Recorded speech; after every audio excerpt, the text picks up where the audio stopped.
My name is Juan Pablo Gonzalez. I'm a medical librarian here at Howard University's Lewis Stokes Health Sciences Library. This is going to be a short tutorial on the search method that I'm referring to as the landmark approach. Many times we will have to search for information topics that we are not familiar with, and this can make searching for information resources a tedious process. Using the landmark approach will allow you to start your searches using broadly conceived search terms, and it will allow you to gain a bird's eye view of the literature landscape in a topic you are not familiar with. To access PubMed, you will begin on our website at www.hsl.howard.edu. Locate the PubMed tab, click it, and then you will be directed to PubMed. The reason you will be able to start your search with broad or vague search terms is because PubMed uses a system called mesh terms. Mesh terms are an indexing thesaurus that's used to tag articles in PubMed based on a range of metadata. This allows you to identify the specific literature you are looking for when you enter terms into the search box. Common language is then mapped by the computer system to officially used medical terminologies that are electronically attached to articles. You can gain a better understanding of this process by using the mesh database. You can find the mesh database below the search box on the PubMed homepage. Just click it and you will be directed to a new search box that has been defaulted to search the mesh database. This page can be used to manually construct more advanced searches in PubMed. However, for the purposes of this tutorial, we're going to focus on initial searching.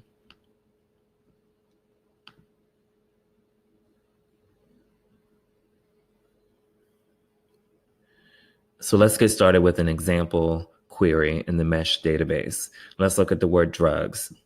Drugs is not an official medical terminology, but if you were to search PubMed using the word drugs, it would be automatically mapped to the terms pharmaceutical preparation. This term will be attached to any article about this topic.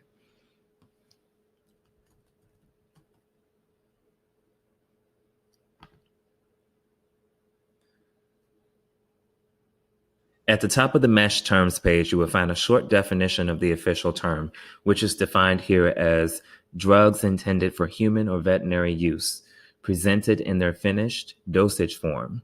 Included here are materials used in the preparation and or formulation of the finished dosage form.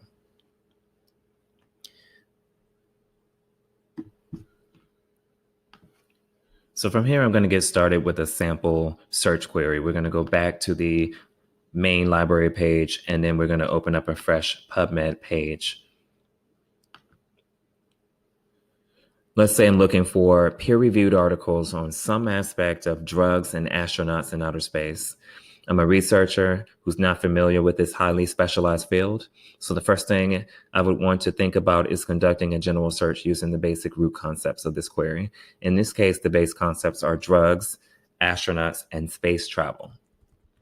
At this point in my search, I'm not going to worry about getting the vocabulary right because PubMed's thesaurus that we talked about earlier is going to automatically direct me to pertinent literature. The goal here is to identify one good article that we can use as a roadmap into the literature of the specialization. I'm going to enter the base search terms into PubMed with no delineations.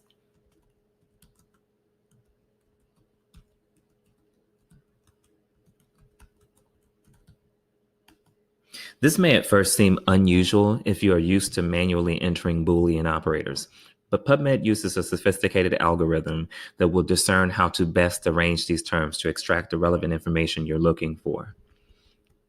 At the beginning of the search, you may not know what intellectual directions you are interested in, but the results of this query style will produce information resources that will help guide you. I'm going to say, for an example, that this first search result is exactly what I'm looking for because it's discussing pharmacokinetics and pharmacodynamics in astronauts in outer space. So from here, I'm going to go ahead and open that article. That brings me to the article item record, where I can find information about the article, its title, its affiliations, the authors, the PubMed identification code, as well as the abstract. What I'm interested in on this page is the similar articles section. So far, I've identified that I'm interested in pharmacokinetic and pharmacodynamic processes, and that I would like to continue along this line of inquiry. In this section, I can identify with greater specificity what I'm looking for. So this first title, Medications in Space, in Search of a Pharmacologist's Guide to the Galaxy, I'm going to go ahead and open that article and head to its bibliography. One of the first things you should take notice of on this record page is that this is a review. So that means that there is possibly quite a bit of literature here that can guide me to the sections that I'm looking for in terms of fleshing out an intellectual direction in this line of inquiry.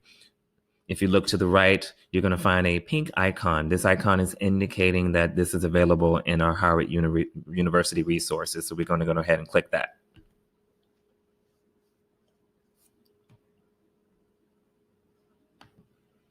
I see that there is a PDF copy of this. So I'm going to go ahead and click that as well.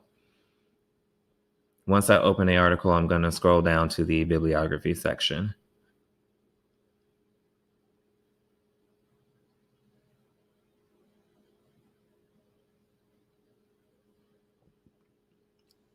The bibliography can also be instrumental in developing further search terms to provide me with other constructions that I can use to encounter relevant articles.